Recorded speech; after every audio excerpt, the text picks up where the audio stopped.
One of the world's most conflict-ridden zone happens to lie in Asia, and that is going to be between India and China, between India and Pakistan. There is no place virtually in the whole of the world where three nuclear powers meet, and that is going to be in Karakoram region. That is going to be in and around Siachen region, which you have seen it, heard it so many times. There's virtually no place in the world which has the danger and the potential of instigating a nuclear armed conflict as it goes on to be between India, China and Pakistan.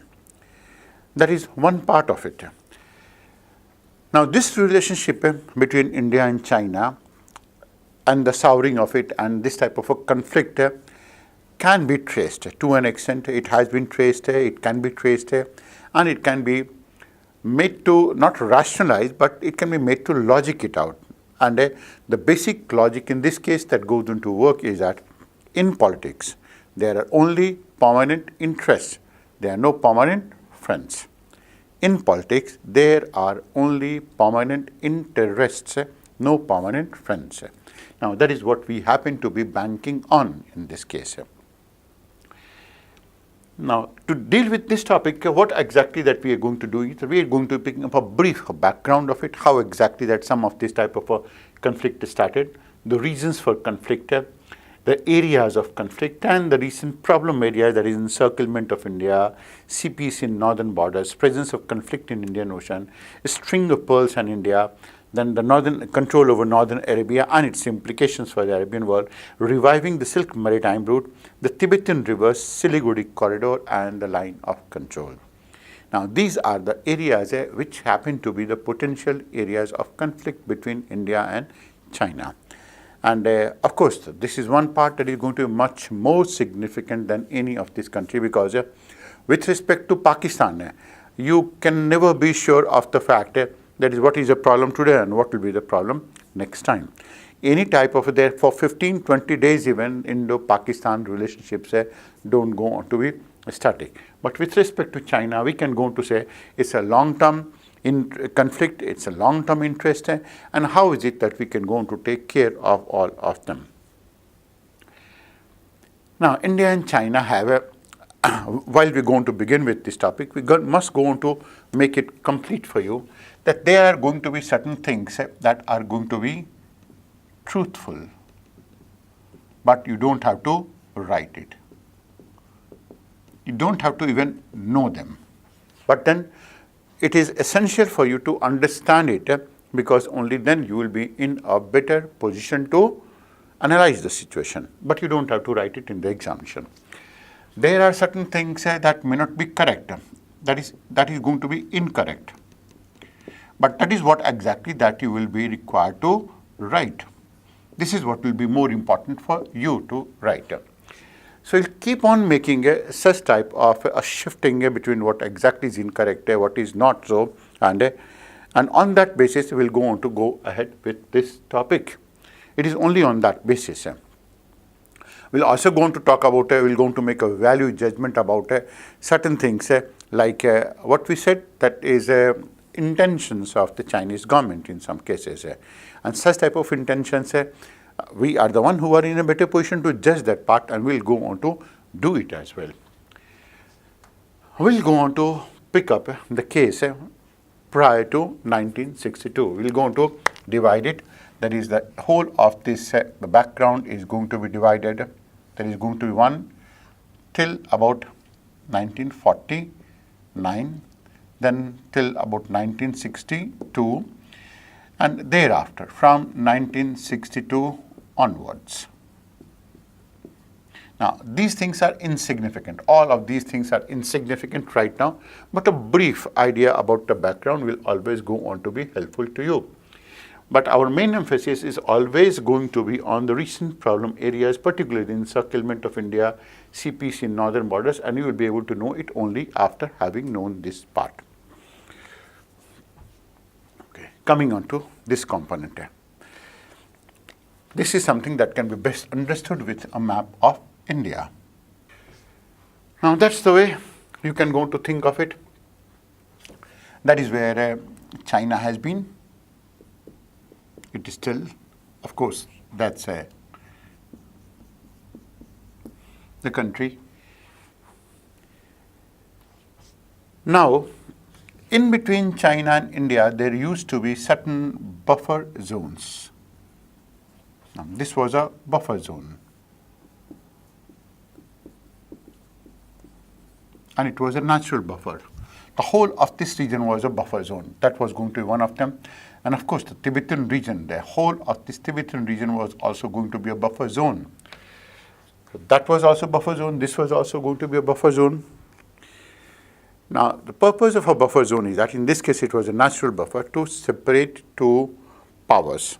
India was a power, China was a power, and both of them required to be separated along this line. It was a buffer zone is one that is going to be having some natural disadvantages. No one likes to extend their sphere of influence and replace the frontier that exists. It's a frontier because it's a transitional zone. No one wants to replace this frontier with a razor-sharp boundary. So that was the area of marginal utility for both China as well as India, and none of them wanted to replace this frontier with a razor-sharp boundary. And these buffer zones acted in more than one way. So Tibetan region was going to be one of these buffer zones. It was one of these buffer zones. And this Tibet region was deliberately carved out, created and maintained by the British so that this territory remains protected and that India also goes on to remain protected. Now, there were certain things they were more practical, they were more not idealistic like that of Nehru. They were more pragmatist even than Sardar Vallabhbhai Patel, and that is how exactly that they were able to foresee that. So that was one of this zone, that was the Tibetan region, that was a buffer zone, this was a buffer zone. And at that point of time, the Chinese were sleeping. They used to be called by the name of sleeping giants. And the British created that buffer zone and then allowed it to maintain, they allowed it to sustain that buffer zone as well. Now, in that process of sustenance, they allowed Tibet to remain in this place, Ladakh to remain in this place, and that was the status quo. Once the British left India, they rampaged India, they ravaged India, they stole so many things from India, and of course, they were encouraged to take all of these things back to Britain by creating all the type of problems that even Nehru was not able to see at that point of time. And this is going to be one of such type of problem that they created. Anyone, any statesman who would have had something like an outward vision, they wouldn't have allowed the creation of such type of a corrupted shape because its inherent meaning was, in this case, that is Northeast India will go on to get separated out in due course of time in one way or the other. Now, that is something that will go on to be separated out. That's one part of it. So, this is going to be one significant component here.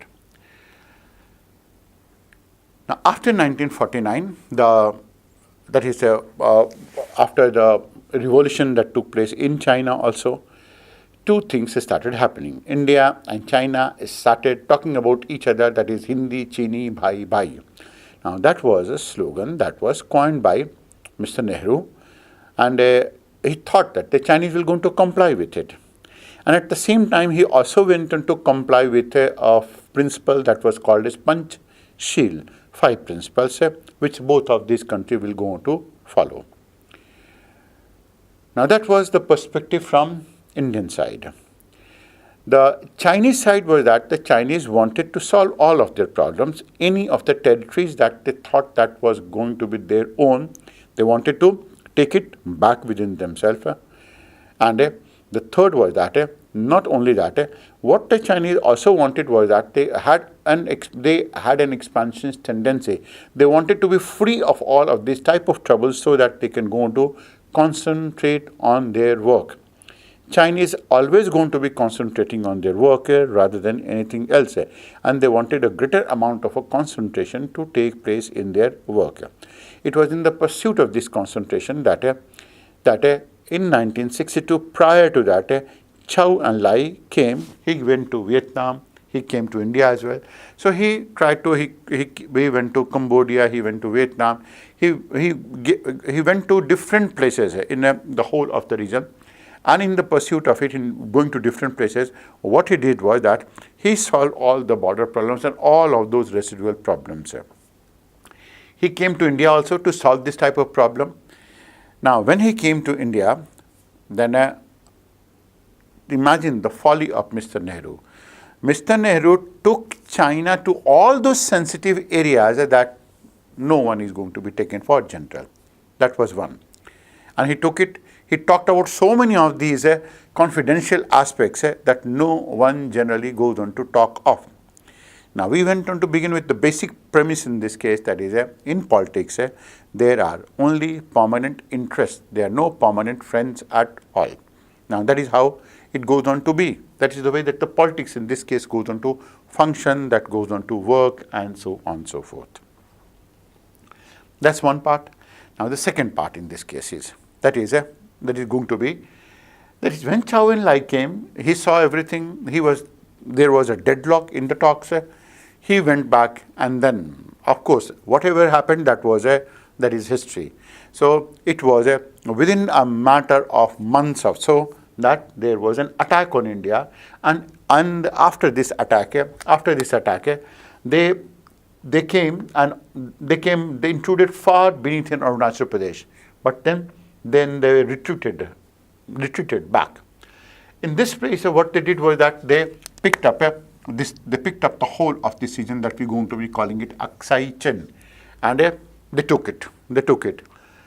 They still don't going to recognize Arunachal Pradesh because, of course, they do want to create trouble for India and subsequently all of these countries. Here also, that is, there are going to be some areas in this region that goes into be Balahoti, Nilang Jadhang, Chumar, all of them that go on to be areas of contention, bone of contention, or even if it is not so, the Chinese will keep on creating it.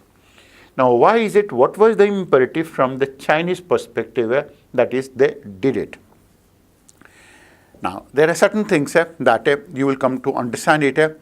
That is, you don't have to write it. When they occupied this area, to an extent, this area was one area.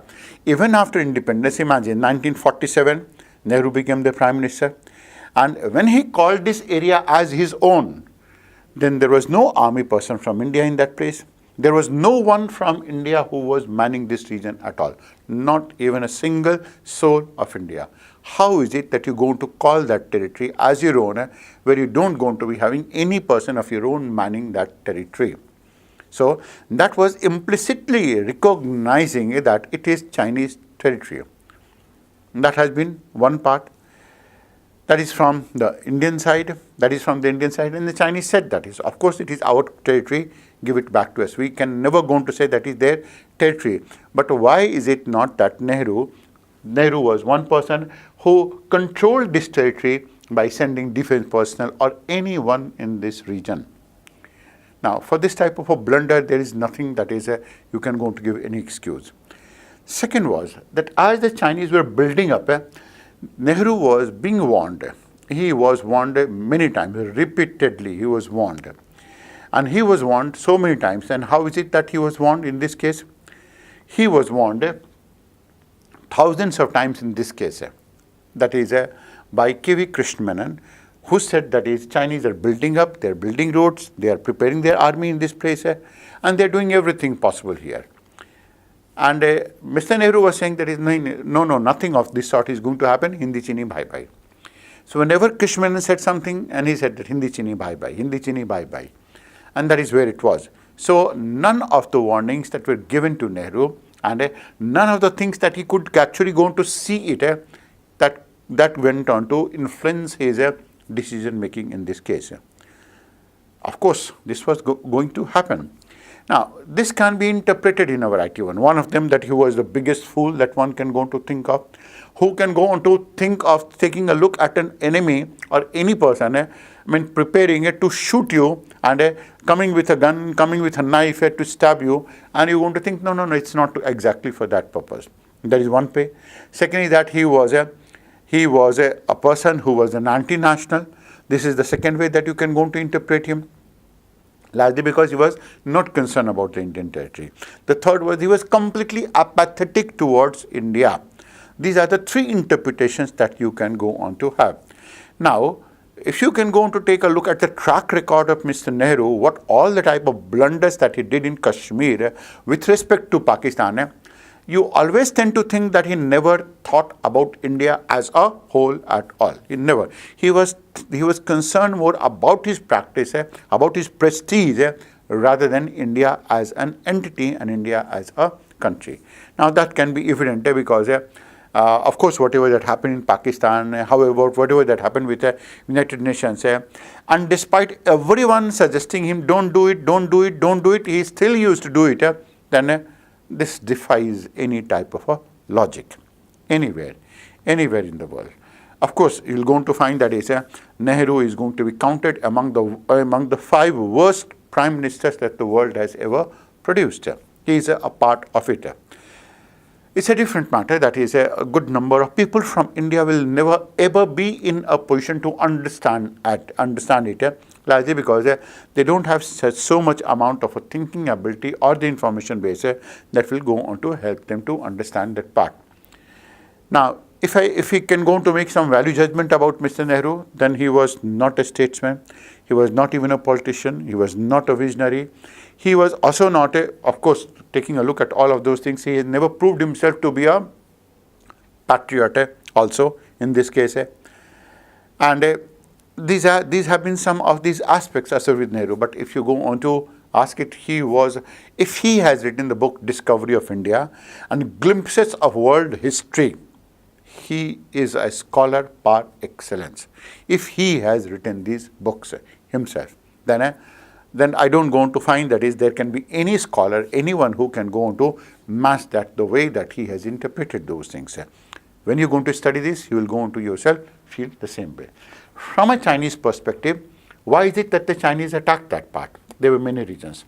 The first was they wanted to demolish the buffer zone of Tibet. And instead this buffer zone, they wanted a razor-sharp boundary with India. So they created a razor-sharp boundary with India. This is what was their interest, and this is what they wanted, and this is what they did. The second was the whole of this Aksai Chin region was a strategic region for the Chinese. That was a strategic region. Now that's largely because it connected these two provinces, that is Tibet and Xinjiang. Xinjiang was having a majority of Muslim population, it still has it. And in Xinjiang, you will go on to find that even the Pakistanis don't go to do anything about it. All of those Pakistani who are going to be against India, sending that all the Hindus are the kafirs and they should be killed for no rhyme or reason. That's what most of the Pakistanis going to say, and good number of Muslims in India also going to say the same thing. Then they will be surprised to find the way the Muslims are suppressed in Xinjiang. They can't go to offer even namaz in that place. The only place in the world that they can't go to offer namaz in that place. And they don't have anything called as a Muslim identity in that place. And the Chinese are going to be holding them. Pakistanis and Muslims don't say anything to it at all. India has been much more liberal to the Muslims in India rather than what the Chinese have been with them. That was a strategic region. There was a third region. The third region was that is China wanted to establish its supremacy in the world. And that was one of the ways.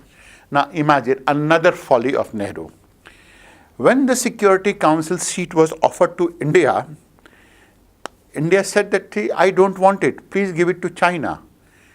Can you imagine that? Can you imagine any prime minister, he goes on to be so apathetic to his own country, that is, something good is being happening to this country, and he said that no, our country doesn't want it, give it to someone else. And that is how exactly China got this. And China now goes on to veto everything and anything that the Chinese want right now. It is for this type of security, permanent seat in the Security Council that we are fighting for. And it has been 70 years. 70 years is not too less a time at all. And in these 70 years, it is only because of this veto power that the Chinese and any of these countries are able to veto over Kashmir. So that has been, and India had been spending no less than something like some 70,000-80,000 crores of rupees only to hold that place. That was the third one. The fourth was, that is, you can go to think of it, that is Chinese were, that is very, very laughable, jealous of Nehru, and that they wanted to demolish it. Of course, they were able to do it so.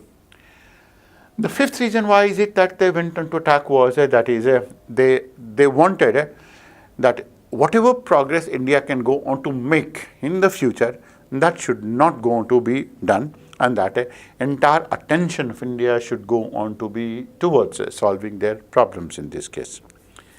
So 1962 war was fought, and the intensity with which it was fought, it can never be that is a preparation of something like 3-4 months of a time when Chow and Lai had come to India. It could never ever be.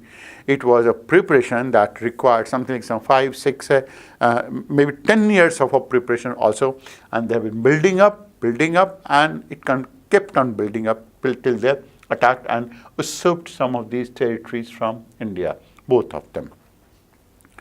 Since then, India has never been the same. India has, of course, that was one of these wars that India lost comprehensively. Of course, with the Pakistanis, they have been able to win this war. And the Chinese came here and then retreated back. The aim of the Chinese was, and of course, you will going to be surprised to find that they spared this part, and they spared Bihar as well, because it was contended in India that the Chinese will go on to maraud India and go on to enter to this region, so much so that thereafter a good number of people migrated towards Bangalore as well. That is, Bangalore's growth has coincided with 1962. So after 1962, there was a lull, and we have concentrated on, generally, we have concentrated in 1962 on talks to solve the border problem. And now the border problem was going to be one part, that was going to be the western sector. This was going to be the western sector. This was going to be the eastern sector.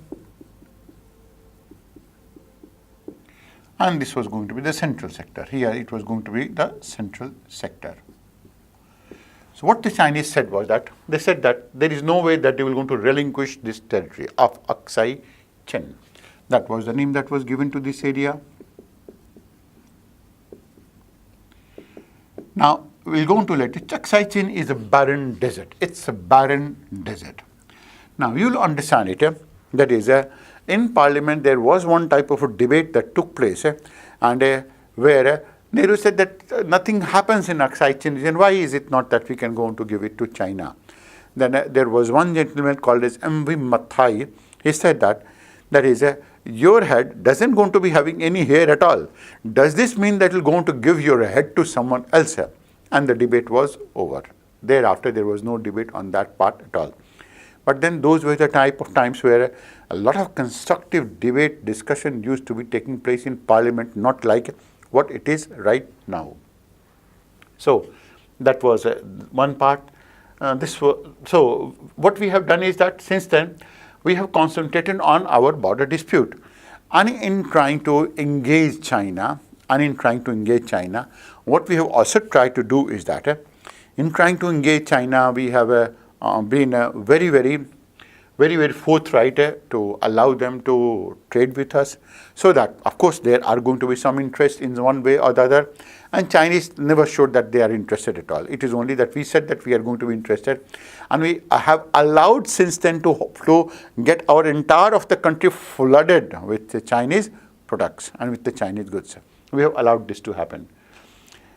Now, in order to solve the border problem, what the Chinese did was that, what the Chinese said was that, give this western sector to them, and in lieu of it, take the eastern sector. That is what has been a plain, simple offer from the Chinese. India said that is okay, this problem is solved, now we're going to negotiate on this part. The Chinese said that no, we are not going to be negotiating. They will never ever solve the border problem. And of course, they will keep on creating some type of a trouble one way or the other in order to solve the border problem. And just going to think of it, to think of the manipulation. Now, in this case, the border goes on to be following the crest line principle. That is, this is where the border is going to be made. Now, if that India goes on to show that this is going to be the border right now, next day Chinese is going to destroy that part. Now, where is the border? Now, this is all that they can go to do. They can play the type of mischief that is not imaginable to the Indians at all.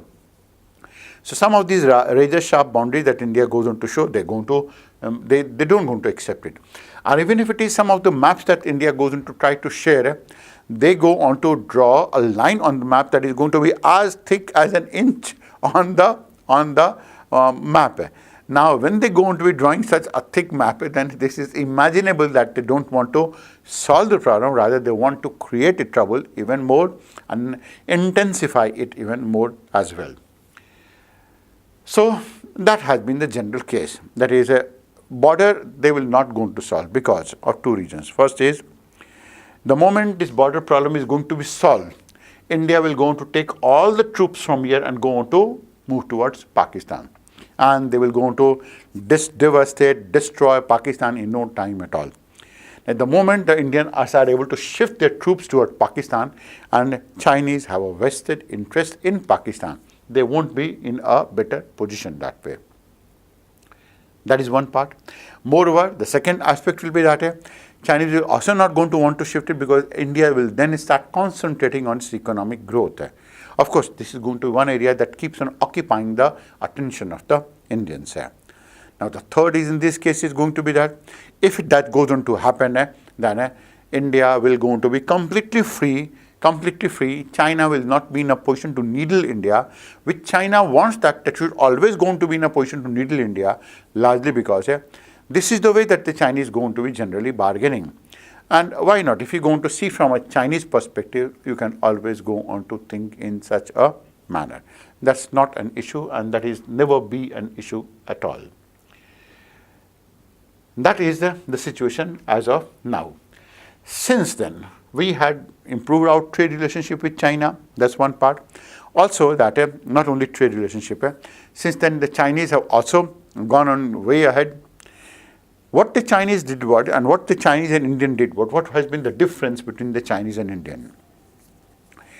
That is, after till about 1980s or so, both of these countries were almost together on the level of economic growth. Now, since then, the Chinese made a 5-year plan. They achieved all the 5-year plan projections in 1 year of a time. That means in 5-year plan, they were able to do something that a lot of countries won't be able to do it in even 10 years of a time also. So, and they made one plan successful, second plan successful, third plan successful, fourth plan successful, and so on. So much so that now, that is going to be the Chinese go on to be at least 10 times bigger economy than India. That is one. Second is, at a time when India was having a fight among them, the Indian politicians were fight among themselves. So with the likes of Mayawati, Mulayam Singh Yadav, and in the center it was Lalu Yadav. All of them were in fighting. Chinese were strengthening their labor force and trying to educate their labor, trying to train their labor, and trying to organize it so that they can go for a very good manufacturing, prepare a very good manufacturing base, and they did it. The third was, can you imagine, the Chinese went on a construction spree and then made their cities very, very livable. That was a construction spree. And think of it. That is, at one point of time, 50% of the world's construction cranes, at one point of time, 50% of the world's construction cranes were working in one city only. That was Shanghai.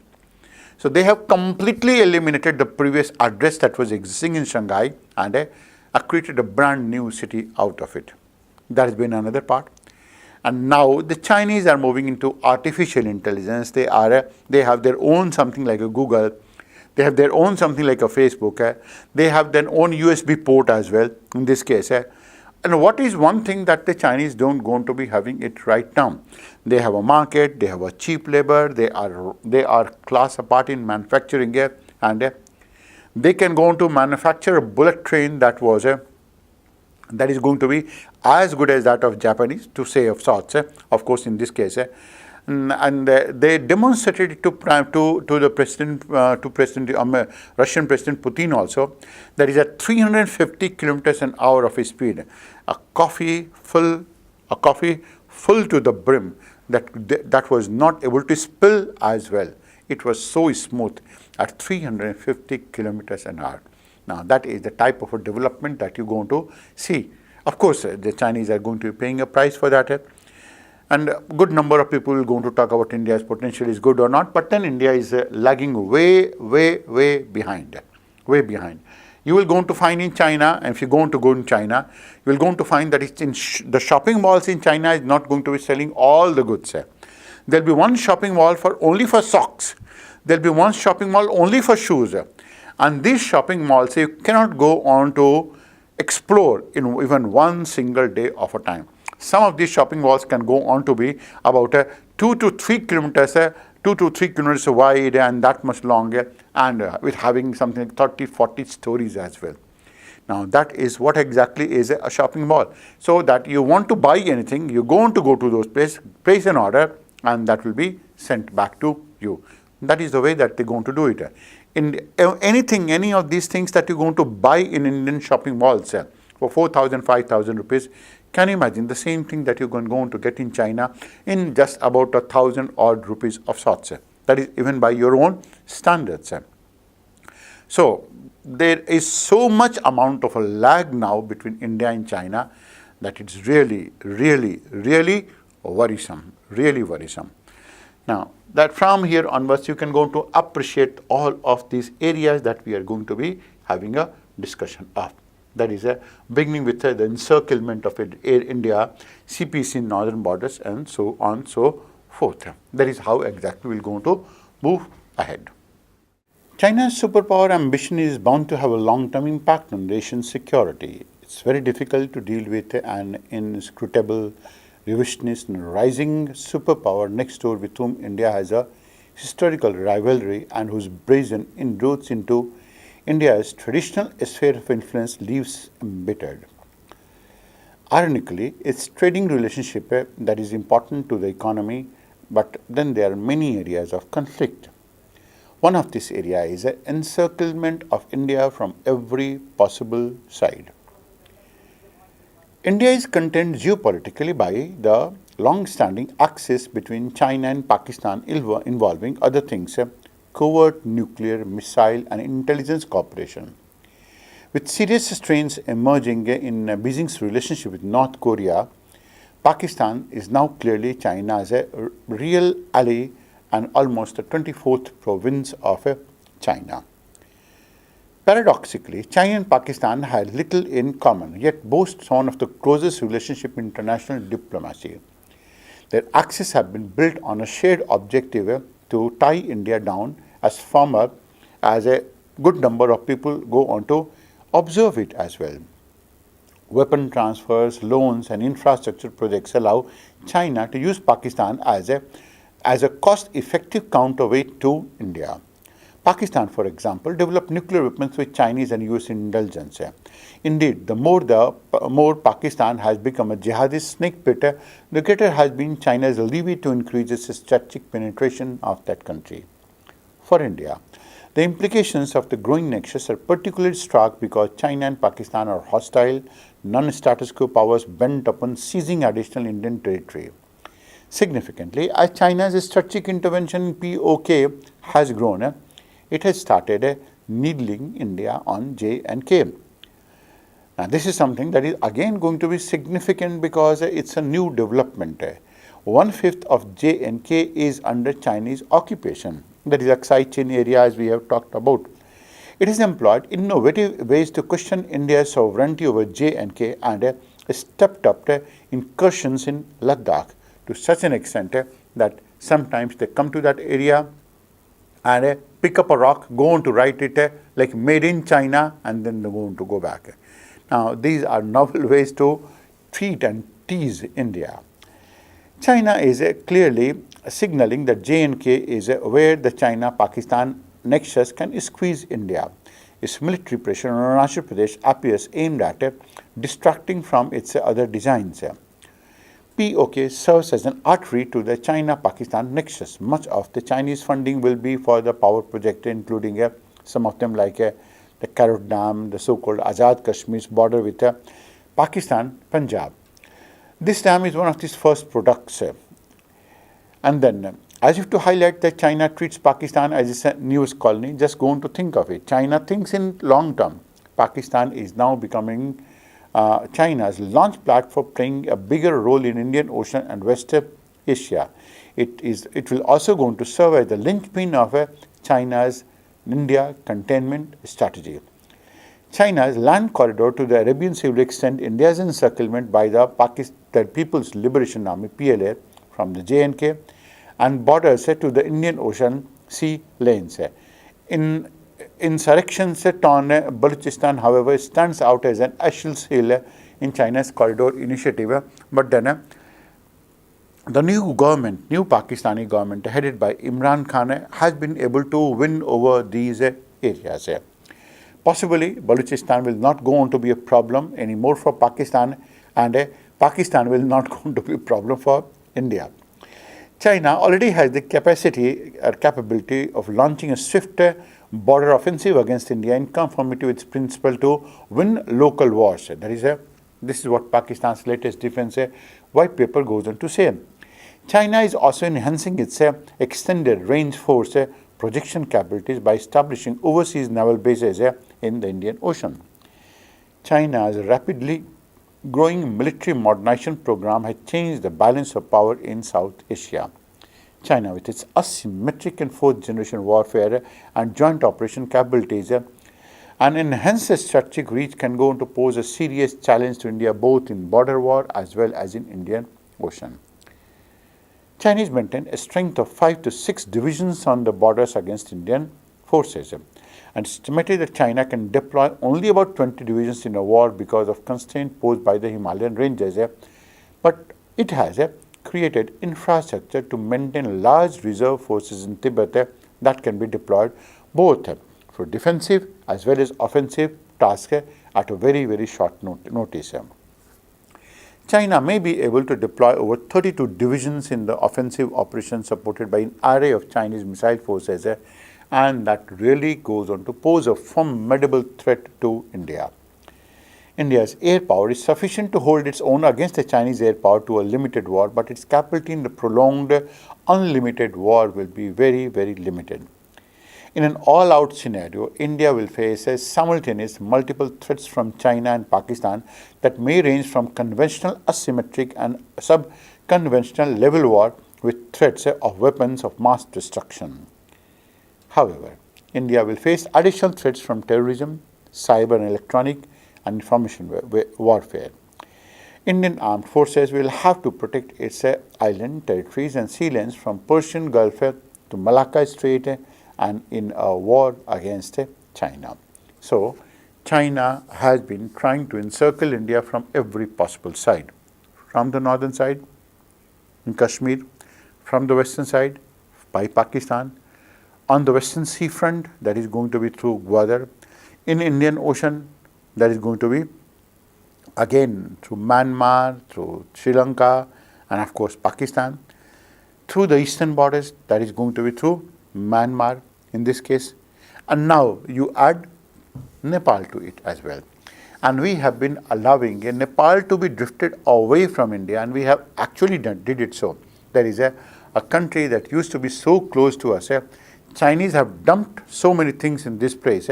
Once Nepal is gone out of our hands, imagine there is a Hindu country, with India being a Hindu country, and it has not been able to forge any close relationship with India, and India and Nepal couldn't go on to foresee their own interests in this case. Now that is anyone's guess where may have been a problem. Last 10 years, prior to 2014, the previous government did allow almost all of Indian territory to be completely surrounded by the Chinese, and mindful of the repercussions that it can go on to have on India.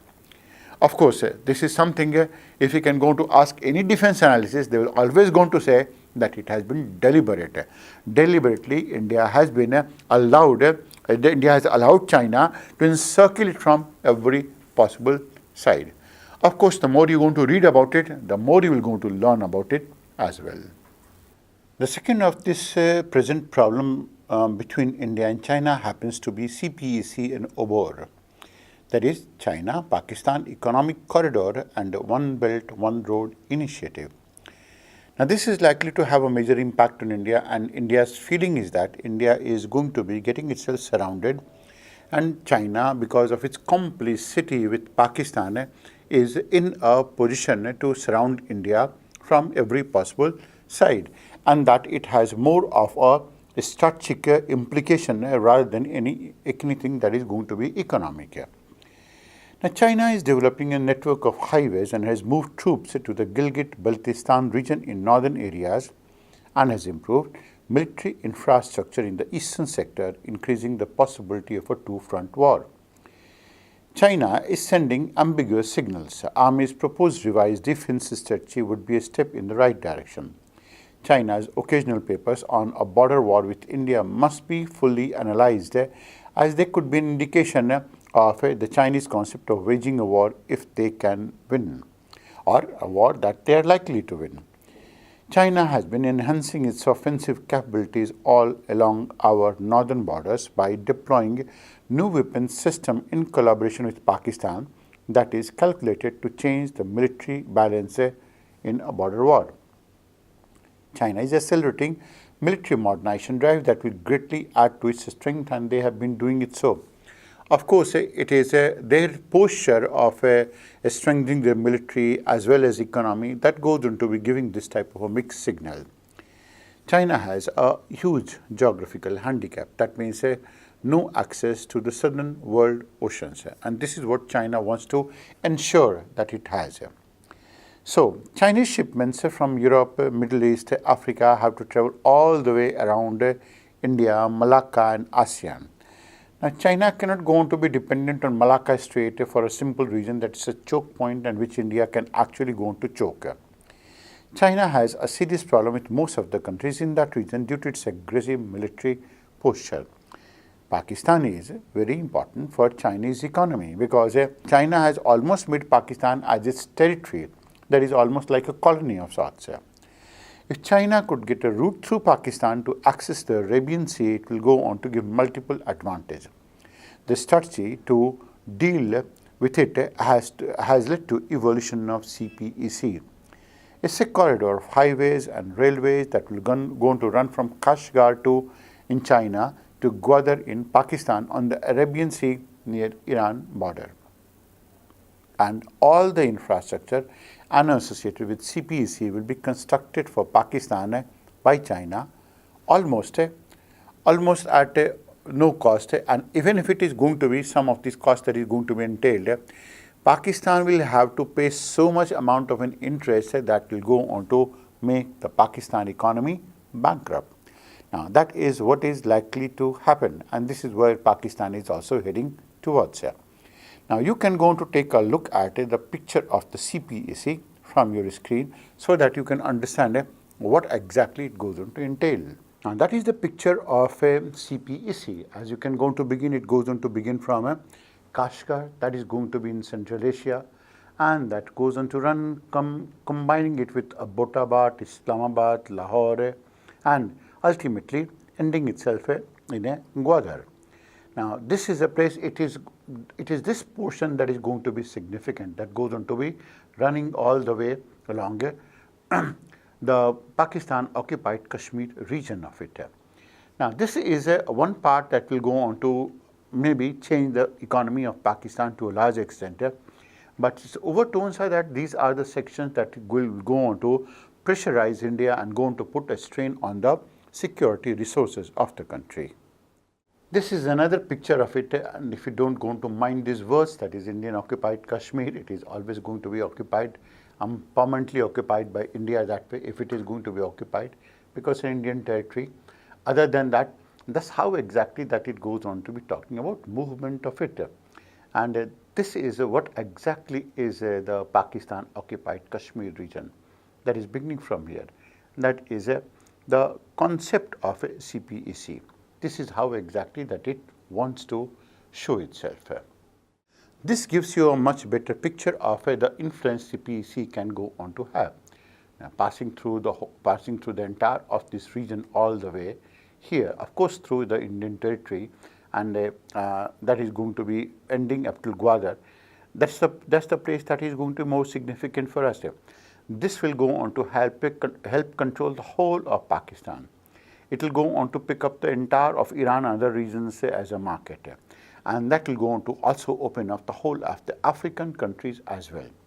Now, it is in consonance with it that India has developed a Chabahar port, and to an extent it will go on to neutralize the Gwadar port and the existence of the Gwadar port in this place. But all in all, CPEC that is going to be running all the way through this Indian territory as you have seen it and up till Gwadar, that is one part that will go on to be real security issue for India. The one picture will go on to talk about again the influence of the CPEC in the whole of the region, that is from all the way going to be from Shanghai even to Beijing, and the whole of this region will go on to get it connected to it, and this region will go on to start finding a way towards the southern warm oceans. You can go on to see it, that is if Gwadar is going to be developed as a military port, it will go on to have an impact on the whole of the region. If Gwadar is going to be developed as a strategic port, the whole of this region is going to be controlled. And if Gwadar is going to be an economic miracle of sorts, then the entire of Arabian region and African region will go on to become a market. So CPEC will be a complete game changer of sorts in Indian conditions. So CPEC is a 4 to 6 lane expressway from north to south Pakistan with 4 different routes. All main railway lines are being upgraded to about 160 kilometers per hour double speed. A 6 to 8 lane super expressway from Karachi to Gwadar and Hyderabad has innumerable coal, thermal, solar and hydropower plants all across Pakistan. The highway will go to include an international airport, hospitals, schools, colleges, technical institutes, even a metro line in Lahore as well. On the Karakoram Highway, that is where it matters for India. It connects China and Pakistan through India and through Jammu and Kashmir region, which is legally ceded to India in 1947 October at that point of time. Now, this is the Gilgit-Baltistan area of Jammu and Kashmir state, which legally belongs to India, but illegally occupied by Pakistan.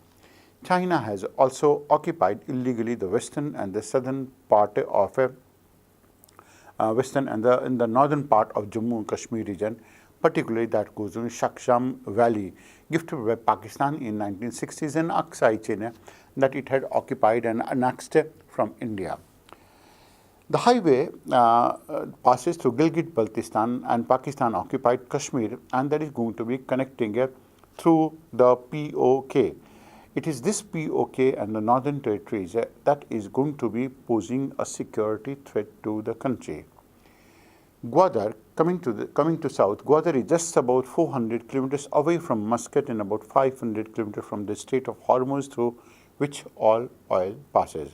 Apart from that, it provides proximity to Africa.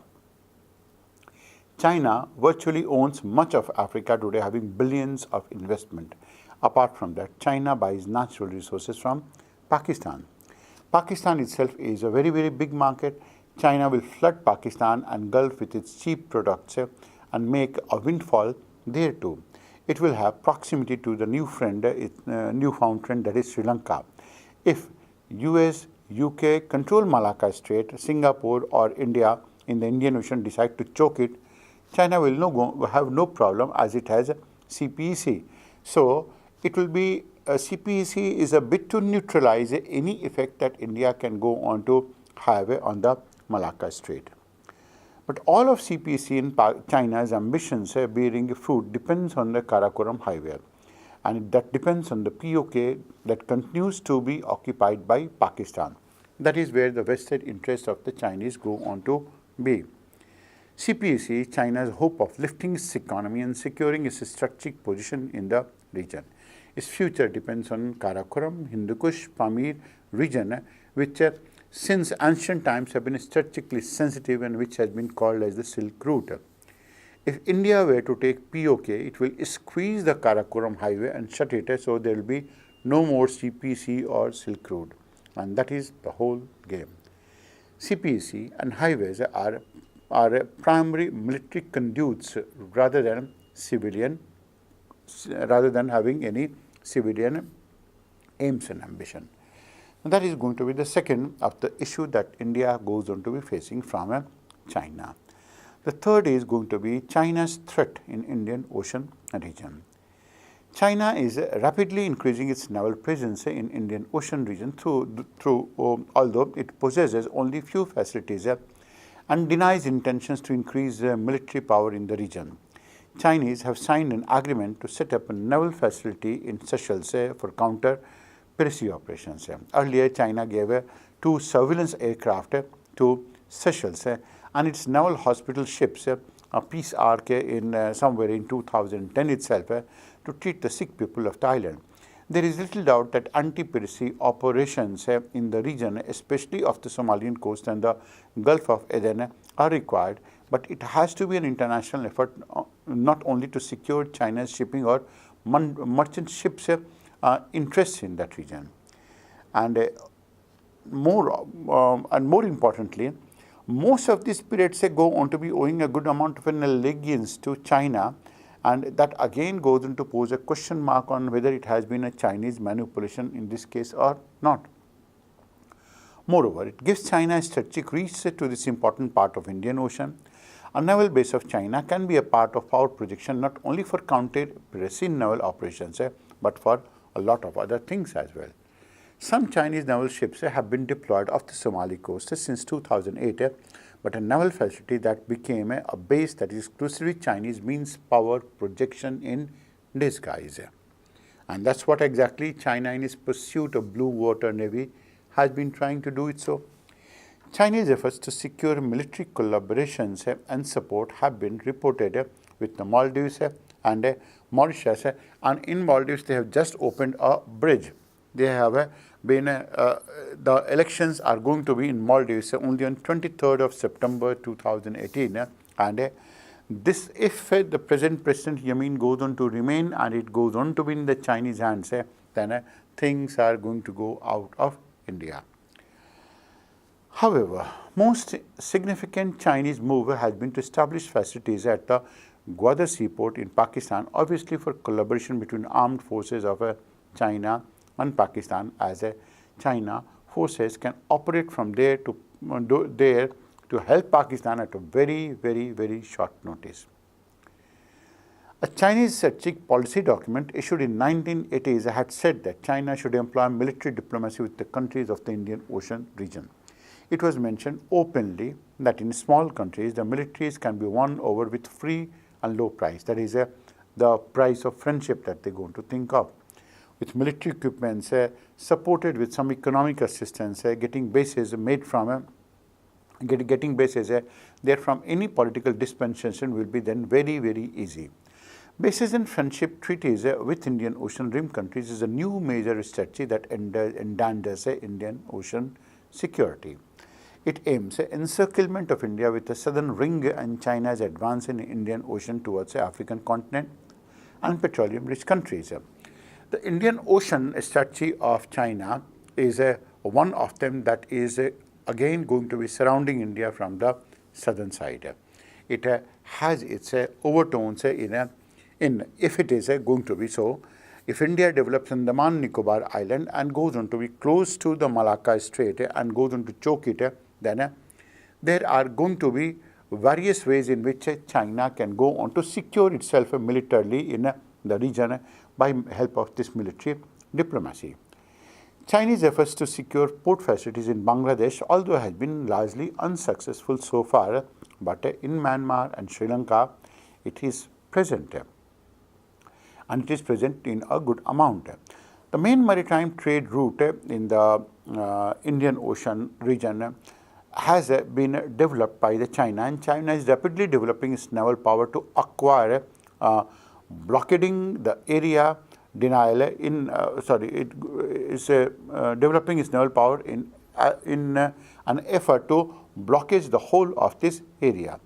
Chinese Navy now goes on to include a pure blue water Navy in this case. China is also beginning to adopt a firm policy to have a number of military bases in Indian Ocean and through which it can go to assert its intentions, and its pledging of not sending Chinese soldiers against any country except under UN peacekeeping flag is also some type of an overtone of sorts. That hardly goes on to be functioning, but then the Chinese have been like that. China now considers that a world war is possible and China must be prepared to win it, including any regional level confrontation or possibly the short local wars or efforts to encircle it. It is training its armed forces to face any global or regional challenge. That is, control of Indian Ocean is one of the ways in which the Chinese happen to be controlling the whole of the region. Well, these are the places where the Chinese have been trying to have their foothold gained in the whole of the Indian Ocean region. Of course, one of them is going to be Gwadar. This is going to be Hambantota, that is place. This is going to be again in Maldives region. And of course, India may be present here or there in general. That's Diego Garcia again for Indian Ocean, this from the United States. And all of these new areas are going to be under the Chinese influence every year. Djibouti is going to be one of them. Now, that is one of the ways in which China tries to control the whole of Indian Ocean. Of course, the extension of this concept goes on to be in the form of the string of pearls. As you can go to see is a part of this picture, that is China will not going to have too much amount of a difficulty in measuring the distance up till the core of the Indian Ocean in comparison to that of India.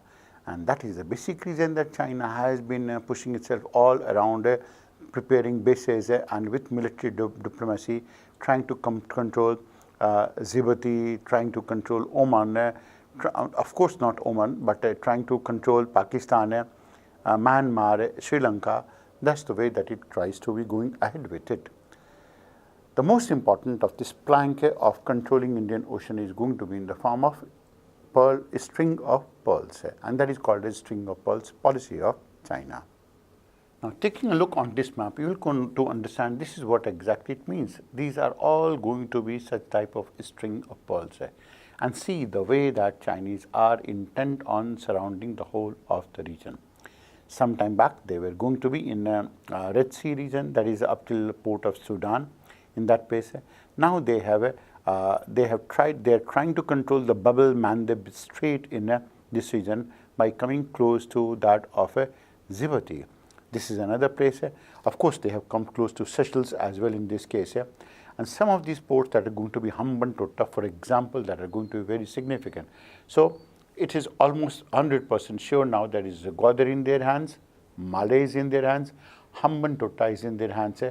The Bangladeshi government has so far denied Chittagong for them. Myanmar has yielded to it, and that's where they go on to be building this port facility also. Now, it is this help of this string of pearls that the Chinese want to extend their policy of controlling Indian Ocean and surrounding India from every possible side. String of pearls policy is an effort to it has four basic objectives. First is to encircle India from every side and strangulate it. control Indian Ocean, find accessibility to oil resources, and to explore Africa. In pursuance of its effort, China is encircling India in Indian Ocean by building bases, having a foothold in Sittwe, Somalia, and in Seychelles. Now it is going to be Djibouti as well. Hambantota is the key for Chinese to breathe around India and to control Indian Ocean. China is engaged in building the prerequisites of naval access and basing in maritime regions that are outside its waters. China envisages a three-island chain maritime network evident in the three concentric rings of this maritime domain of sea control, and in also trying to control the sea lanes of communication. Hambantota is China's main pearl in the Indian Ocean and is thus immensely important for several regions. The geostrategic location of Hambantota provides for China the most vital access to a natural harbor that could bring in high seas shipping from the South China Sea to Strait of Malacca to Indian Ocean to Arabian Sea, and traversing the whole of the region and providing some berthing facilities and safe havens to the ships during the night time. Hambantota goes on to lie on, as you have seen in the map as well, that is goes on to lie on the highway, and it is going to be the next Gwadar that China will go on to develop. Hambantota in its topographical profile is it's a deep natural harbor that could be converted into a multi-tiered port that could host a surface that could go on to host some amount of surface army as well in this case, and naval army as well, and it can go on to become a port of call as well. That means all the ships that go on to pass from Arabian Sea and to Strait of Malacca, they will have to pass through it. Hambantota would be the most ideal site for the Chinese to build a multi-piers that could co-host civilian container, oil tanker ships, and military warships with major dredging facilities. Hambantota would therefore thus be pivotal pearl in China's string of pearls of an expanding network of Chinese facilities that are now strung from woody islands in the Parcels, Henan, Sittwe, Coco Islands, and possibly Chittagong in the long run. So far, it has not been so. Hambantota is located in the epicenter of this string and overlooks the Indian Ocean, having the densest traffic of international maritime commerce and the maritime commerce and the whole of Indian Ocean. Hambantota can go on to offer berthing facility to a limited forward presence as well, and Chinese nuclear submarines in the region can go on to make a visit, and they can go on to breathe around the neck of India. Of course, it is not going to be so easy, but then who knows in politics and international politics what can happen. That was the fourth issue that is going to be between India and China. The fifth in this case is going to be associated with controlling Indian Northern Arabian Sea. The ambit of regional stability has been outsourced to Beijing. As for Pakistan, China involvement, that is, it can go on to get its legitimacy, not default position, in the morphing geostrategy of the region, as well as a backer that commands global respect and, of course, Pakistan's trust in that manner. And we also going to be talking about that Pakistan gets to push India out of its neck, gets to push India out of its neck of the woods. That Northern Arabia and Afghanistan. That is why Chinese submarines are coming to Pakistan. And that's why warship construction deals are being announced by the Chinese, not Pakistani media. That's another part of it. And that's why Beijing just scuttled India's plans of sanctioning Pakistan for abetting militants at the United Nations. And that's why restaurants in Islamabad have started carrying menus in Chinese. If you go to Lahore, you will go on to find almost half of Lahore is now Chinese. There is Chinese, you're going to find it everywhere in every region possible. Now, the basic purpose of controlling Northern Arabia is trying to control Arabian region along with Pakistan in this case. And as you can go to see it on your map, how is it that Chinese plan to control the whole of a Arabian region being centered around that place. Now, as you can go on to take a look here, that is being from Gwadar port, how is it that the distances go on to fare from this place? One is this is where the Chinese are, and then you can go on to find it with Mongolia, with Kazakhstan, with Turkmenistan, with Turkey, with Russia. All of these regions go on to become very, very easily accessible. And that is one of the ways, that is going to be one of the ways to control the whole of this Arabian region. That is going to be the one portion that will be under the influence of the Chinese. That goes on to be a long-term interest of the Chinese. Now, India's problem in this case is, of course, it is if it is that these countries are going to fall under India or fall under China, then India's oil resources may go on to dry out in this place. That is one of the reasons that India wants to engage Iran at all possible cost. The sixth has been reviving the Maritime Silk Route, MSR, as we're going to be calling it. The idea of Maritime Silk Route was outlined during Li Keqiang's speech at the 16th ASEAN-China Summit in Brunei and Li Jinping's speech in the Indonesian Parliament in October 2013. The thrust on reviving the ancient maritime route is the first global strategy for enhancing trade and fostering peace proposed by the new Chinese leaders. The MSR inherits the ancient metaphor of friendly philosophy from the old Silk Route to build the new one. It emphasizes on improving the connectivity with the Southeast Asia, South Asia, West Asia, and even Africa by building a network of port cities along the Silk Route, linking the economic hinterland in China. More importantly, it aspires to improve China's geostrategic position in the whole of the world. And that is, in the guise of it, this is what Chinese are doing it. They may be saying that they are going to be doing business, but their overtones and most of the things go on to look like an expansionist tendency. And it is on account of this type of an expansionist tendency that the world goes on to be having a grave doubt more, and what the Chinese are converting it into suspicion, that they will by and large be sure of the fact that indeed the Chinese are like that. The main emphasis was placed on stronger economic cooperation, closer cooperation and joint infrastructure projects, the enhancement of security cooperation, and a strengthening of maritime economy, environment, technical and scientific cooperation. China is taking decisive steps to improve its overall geopolitical position by developing extensive transport network and building such type of routes. The MSR will also be helpful in promoting certain strategic objectives, for example, in supporting friends and clients, neutralizing similar activities by other naval powers, or merely by showcasing one's maritime power. Naval forces are more resilient and they have greater visibility. Thus, the proposed MCR has a clear strategic objective. Once you go on to take a look at what has been the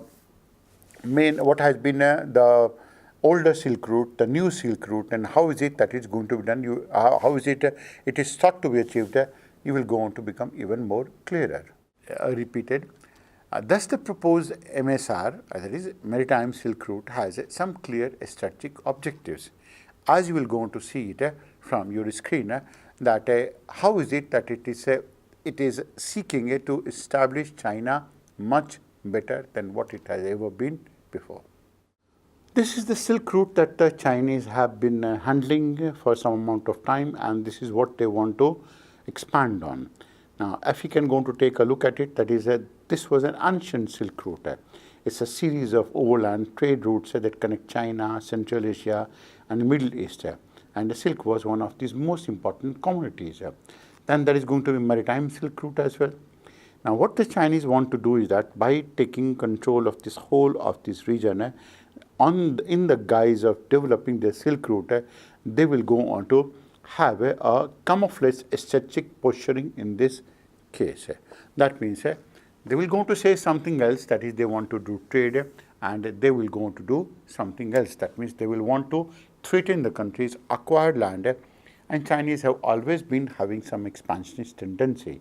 Now that goes on to be posing some amount of a threat to India, because it is in the guise of it that the Chinese are coming to all of these type of places, all of it, Muscat, they are coming to Karachi, they are going to be, they may be coming to, of course, all of these regions like Chittagong, Bangladesh, and so on. So, and India is not in a position to defend that part at all. In a similar manner, as you can go to see that this was the maritime Silk Road. This was the maritime Silk Road. That's how it was. And this is going to be the new Silk Road. That is all the way from Guangzhou, Xi'an, Lanzhou to Urumqi, Istanbul, Duisburg to Rotterdam. And they have made a train run all along this place up till London. Now, that is the way that they are going to be developing this part. Now, as far as it goes on to move towards Central Asia, India will not going to be having any problem in this case. But the moment it goes on to be running through these regions and close to it, then they are wary of the Chinese designs in this case. Chinese have been using Tibetan rivers as a weapon. Now, it all started when some 10 years back, one of the tributaries of the Satluj River, that was Parichu, it was reported that the Chinese had blasted its valleys, allowed a lot of rubble to fall in the path of the river Parichu, and what happened thereafter was that a natural dam was created, and Parichu went on to form a natural reservoir for itself, with a dam being completely natural. Now, if the Parichu river's dam is going to collapse, then in the process of its collapse, what it will go on to do is that it will go on to incinerate, it will go on to decimate Bhakra Nangal. And the moment Bhakra Nangal dam is going to collapse because of the rush of water, then it is a matter of an hour of a time that the whole of Punjab, Haryana will go on to be under water. Punjab, Haryana and Western Uttar Pradesh will be under water.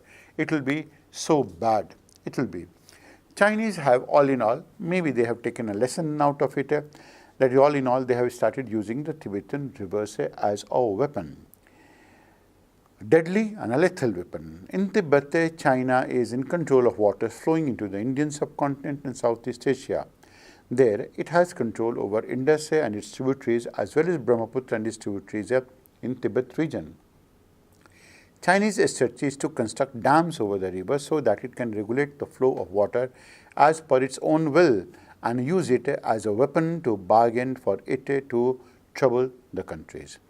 The other strategies involve creating a natural dam by blasting the river valley of rivers and then demolishing it to flood Indian territories without the danger of being blamed legally or logically. India has a lot of concern with respect to Tibetan rivers flowing into its tributary. First, China's dam building overdrive is a concern because there are no bilateral or multilateral treaties on the water. So, India is completely defenseless in this case. And even if India wants a bilateral treaty on water, Chinese will never go on to enter into it at all. Second is, China believes dam building on the Brahmaputra helps it assert claim over Arunachal Pradesh. That means it will go on to say that, see, I have built a dam in this place, and that is Arunachal Pradesh is mine. That's why I have built a dam in this place. Now, what it can go on to do with this dam is that during the rainy season, it will go on to open all the gates of this dam, and then during the summers, it will go on to block all the waters of that region. And as it goes on to block all the waters, the whole of Brahmaputra region and the other region will go on to become completely dry. Third is, India believes China's projects in the Tibetan plateau threatens to reduce river flows into India. Of course, it is a part of it. Then dams, canals, irrigation systems can turn water into a political weapon to be wielded in war or during peace to signal annoyance with a co-riparian state or to bargain with something that is with which India may not be comfortable with.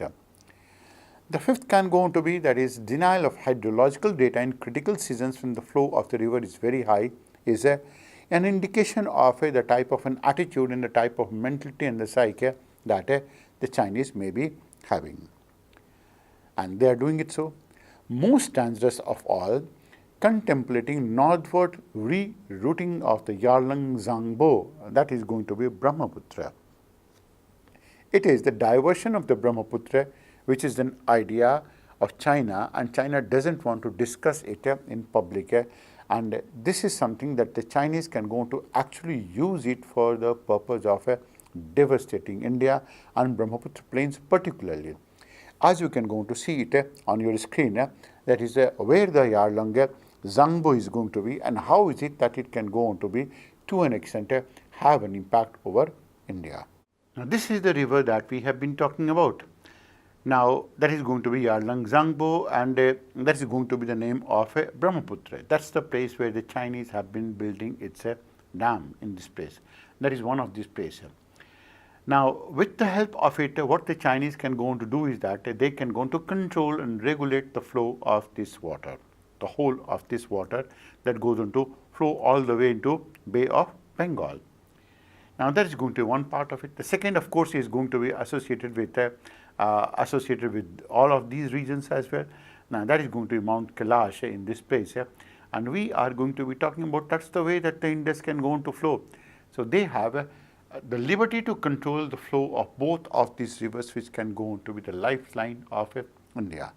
Now, one can understand that this could have been something, a statesman-like thinking, which would have dealt with the moment India gained independence, and that is how exactly this issue would have been raised with respect to China.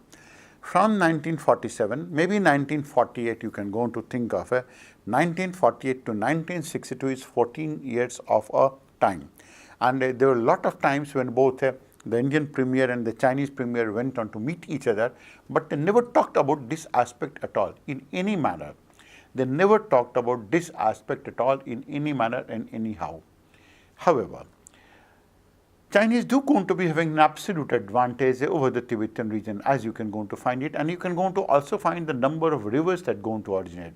The Yellow River originates in this place, then you can go on to find the Mekong originating, the Salween going to be originating, and the Yangtze Kiang also originating from almost more or less the same region, from the same place.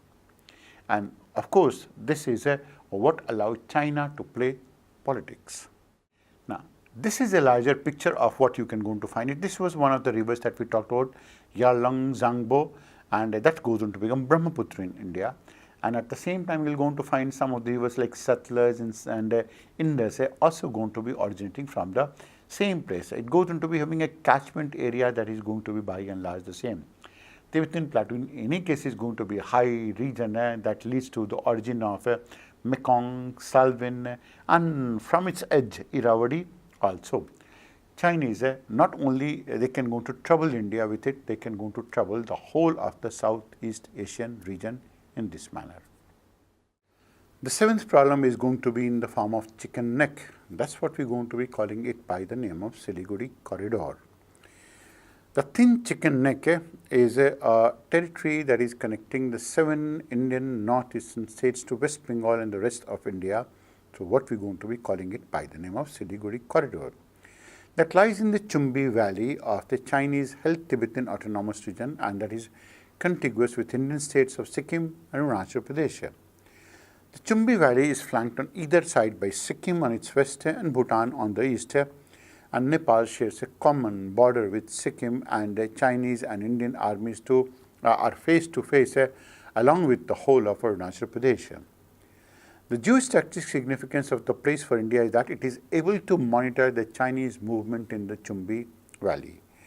The Siliguri Corridor is an area so constricted that it is amazing that even after the debacle at the hands of the Chinese, Indians have not developed a connectivity to the desired extent in the whole of the region. And you will go on to see on the map how is it that to what extent the whole of the region can go on to be disadvantageous for India. This is the place that Siliguri Corridor goes on to lie, and you can go on to see that will go on to connect the East-West National Corridor. It is through this region that the whole of the northeastern part of the country is going to be located by. And of course, that goes to be connecting it with Assam, with Tawang, with Aklong, with More, Zoktawar, Lavangtal. All of it are going to be connected through this region. And that is why this region goes on to be so significant. As we can go take it on a macro scale, you will observe that it is going to be tri-junction from Nepal, it is going to be Bhutan in this case, and that is going to be Bangladesh. And of course, it is going to be towards the northern side of it as going to be the Chinese. And what the Chinese, this is where exactly there is a small strip of land. We're just going to show you in the other map and how is it that the Chinese are likely to control that part. This gives you a much more clearer picture. That is where Bhutan is. That's the China claim line. In this case, China always goes on to claim a lot of things. That's Chumbi Valley. This is going to be the small, narrow chicken corridor, or we're going to be calling it by the name of Siliguri Corridor. Nepal, that is going to be Bangladesh in this place. And if somehow this neck is going to be chopped off, and that's what the Chinese will want. Chinese will always want to have their presence in this region so that they are in a position to control this area. That was the basic reason why they wanted to control Doklam Cha in this place. This is where Doklam Cha goes into lie. And once having a control of Doklam Cha, they would have been in a much better position to control the whole of this region. That is what their main aim and intention was. You can understand it better with the help of this Doklam Bowl. That's Doklam Cha. That's what we have been talking about. This is where the Chinese wanted to control this region and the territory, and that is where the Indian maintained their position of sorts in this place. That is going to be Siliguri Corridor, and you can go to find how easy it is going to find themselves going from here to here, and what can go on to be the significance of Sikkim in this case. To what extent Sikkim can go on to be significance, and how to what extent Nepal can go on to be significant as well. Now, this Siliguri Corridor goes on to give a lot of disadvantage to India, and you can go on to see that how narrow this neck is going to be. Siliguri Corridor is disadvantageous for India. It's disadvantageous because China can go on to do to India what India did to Pakistan in 1971 by delinking the former East Pakistan from West Pakistan and helping to create the sovereign independent nation state of Bangladesh.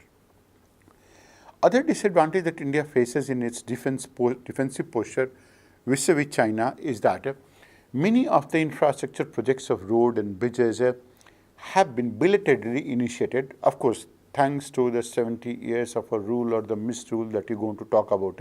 That is where not a lot of attention has been paid to the difficulties and the security Indian government could have developed for itself. So it had been belatedly initiated, have been delayed or deliberately delayed. As far as you are concerned, you will never go on to write that it has been belatedly delayed, but then it was a plan, it was a design to delay it to certain extent that India does go on to get itself surrounded by some of these enemy countries. But we will go on to write that it has been delayed because of the difficulties of the terrain and in the inadequacy of heavy lift helicopters to deliver civil engineering materials to the building site. Given China's growing belligerence stoked in the large part of the renewed Tibetan interest within the Tibetan Autonomous Region and that of the Uyghur Muslims in Xinjiang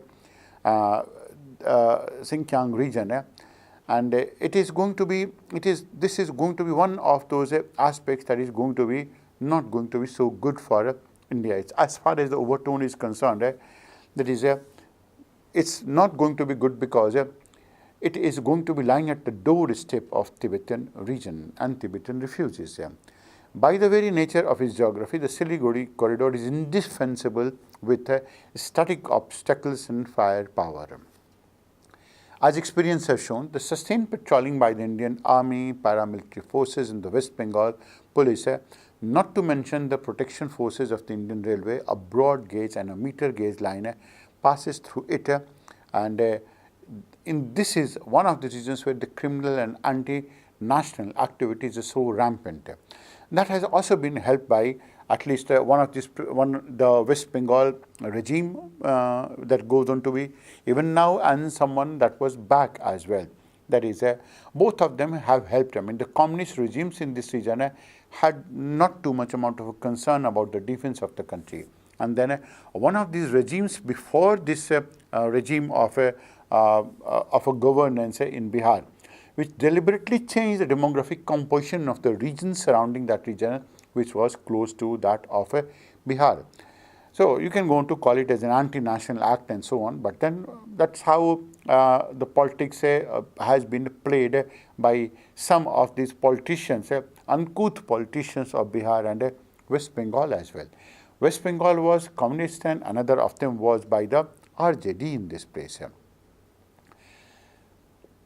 Defending it within an internal security concept will not go to work against a controversial military force, conventional military force of the type the Chinese can go to deploy from the north of the Chumbi Valley, which is well supplied by a network of roads.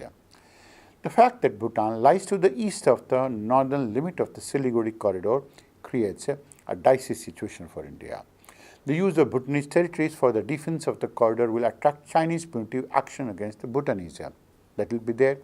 And to ensure Bhutan's sovereignty, territorial integrity and neutrality, India cannot do anything to jeopardize the very existence. The emerging Nepal factor is also going to be disturbing for India, given that there is a talk of not allowing recruitments of the Gorkhas for the Indian army. Chinese tactics in this case goes on to be it's simple. The Chinese tactics will be to use the top of the funnel of the valley, forming up a place and for PLA, that is the People's Liberation Army, to form a preparatory attack onto the Siliguri corridor. One indication of the Chinese intention will be the strength of the battalions that are permanently posted in the funnel of the Chumbil Valley. What happened in Doklamcha is indicative of what the Chinese want to do to control this territory. The last of these conflicts that India and China are going to be having is going to be conflicts along the LSE, line of actual control. At various pockets along the disputed, we can go to call it disputed because no one accepts it all in all. Otherwise, you don't have to be too nationalist to call it as our territory in general. So at various pockets along the disputed 3,500 km for LSE actual control, a line that reflects the territory under the present control of India and China, but it is not agreed upon final border. Both sides have different views on where the line of control should go on to be. With troops patrolling up to what they see at their perception of the LSE, patrols have had run-ins and face-off situations caused by the overlapping claim lines. There are several such type of places. One of them is going to be the Karakoram range. Talks on the LSE in the western sector stalled, with China rejecting discussions on areas west of Karakoram Pass and roughly something about some area in Shaksam Valley ceded by Pakistan to China, which is actually claimed by India. That means in the Karakoram region there is a place which the Pakistanis have occupied. Pakistanis have ceded that to China, and India objects to it. That is going to be one issue. Second is going to be Depsang. That is, ties were strained as Chinese troops pitched a tent on the Dipsang plains ahead in 2013 when President Li Peng was going to be coming to this place. They said that is they are camping on their side. The third is going to be Chumar. Patrols on both sides engaged in a good amount of standoff coincided with President Xi Jinping's visit in 2014 in Delhi. Fourth has been Bada Hoti.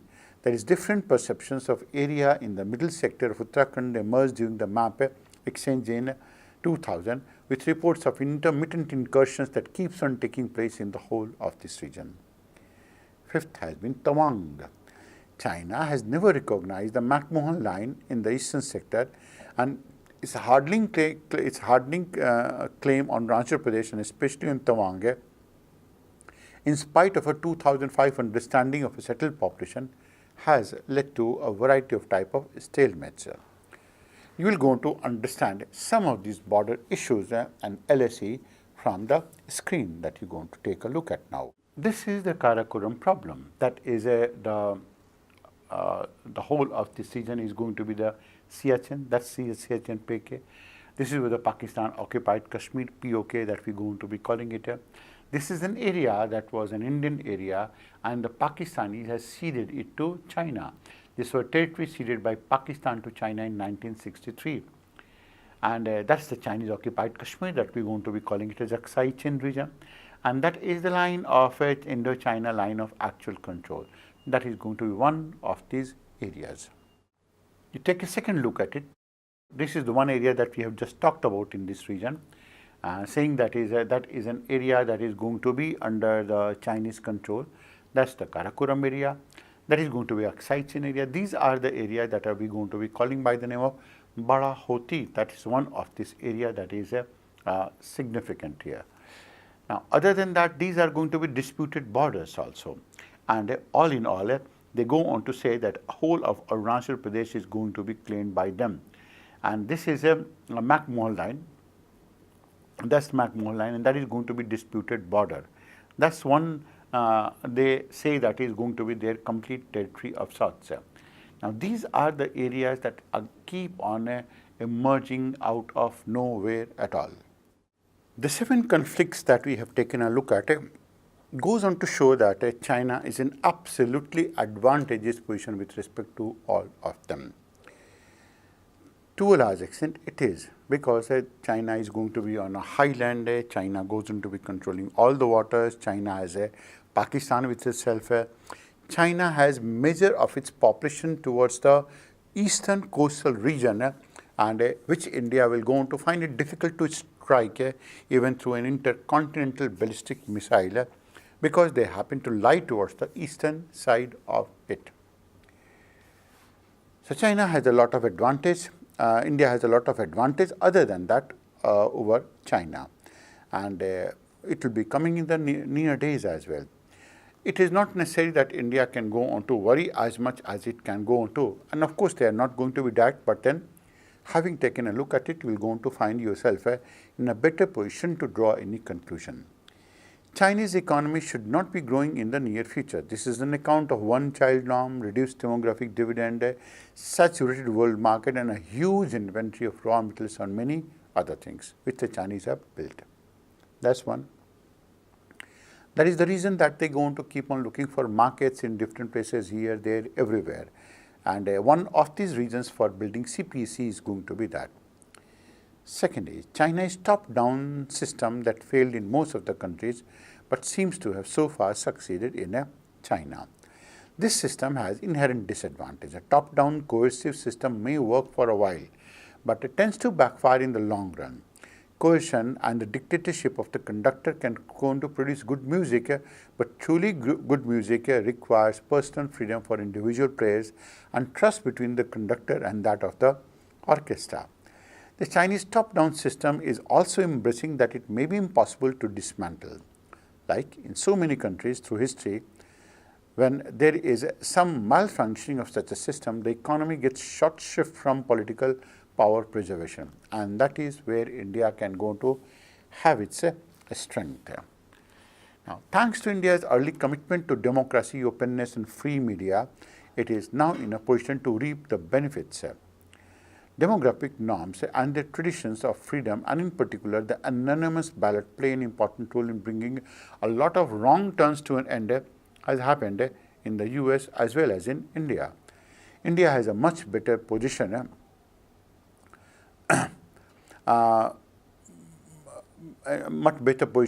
becoming a soft power throughout the whole of the world in comparison to China.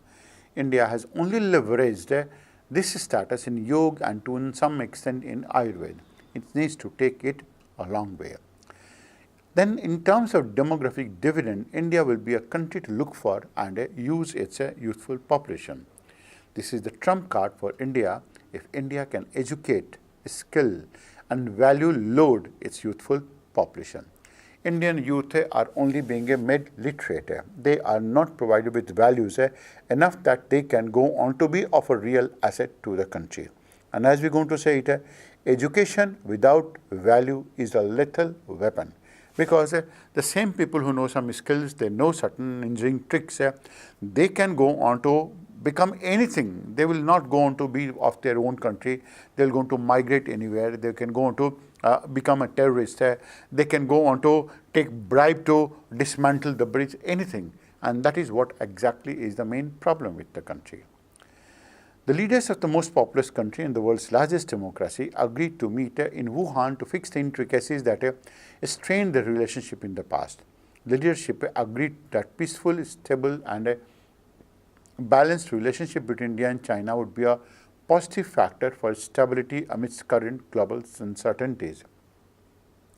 China is facing relationship with Japan, Vietnam, South Korea, and USA, and now even North Korea as well going down the drains. China did not oppose the sanctions imposed by United States on North Korea. In fact, in effect of it, North Korea went on to have peace talks with two of its biggest rivals, South Korea and United States. China is facing trade war with the USA, and the relationship is strained further because US denied to accept Taiwan as China's territory. With all the coins turned against China, it thought it would be wise to engage with India. Consequently, India and China agree that both the sides have some maturity and wisdom to handle the differences through peaceful discussion within context, and the overall importance of respecting each other's sensitivity. That is going to be significant. Sensitivities, concerns, as well as aspirations. That is, the world is enough that India and China both can go on to exist. Accordingly, India and China agreed to take joint economic projects in Afghanistan. This was a part of a CBF, that is, confidence building measure. Commitment was also made to cooperate with each other on counter-terrorism. Consequently, China has not objected when Pakistan was included in the grey list of terror watch list. China has started to an extent sharing the data from a Brahmaputra river as well.